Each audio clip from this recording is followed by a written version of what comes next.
పెద్ద IT company వాళ్ళు artificial టెక్నాలజీని వాడి ఏదో చేస్తారంటే అది ఇక్కడికి వచ్చేం చేయాల్సిన అవసరం లేదు, వాడు ఎక్కడి నుంచైనా చేయొచ్చు.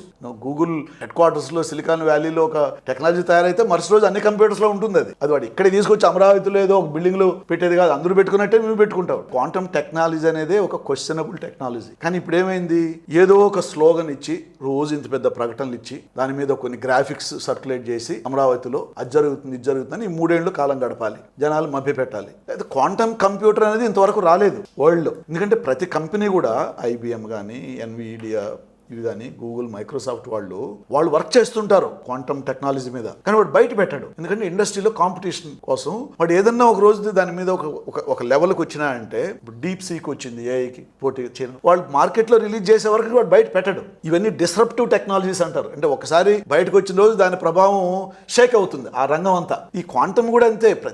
ప్రతి పెద్ద కంపెనీలో ఒక 5-6 కంపెనీలు ఒకటి తెలియకుండా ఒకరు, అంటే ఆ రంగం అట్లాంటిది. రీసెర్చ్ చేస్తుంటారు, ఎక్కడో చోట దాని మీద వాళ్ళకి పూర్తిగా గ్రిప్ వచ్చే వరకు వాడు బయట పెట్టాడు. గ్రిప్ ఇచ్చిన రోజు ఏం చేస్తాడు, ఐబిఎం ఉంది, ఒక్కసారి మొత్తం ఇండస్ట్రీని షేక్ చేయడానికి ట్రై చేస్తాడు, ఆ అడ్వాంటేజ్ తీసుకోవడానికి ట్రై చేస్తాడు. But that is how that sector works.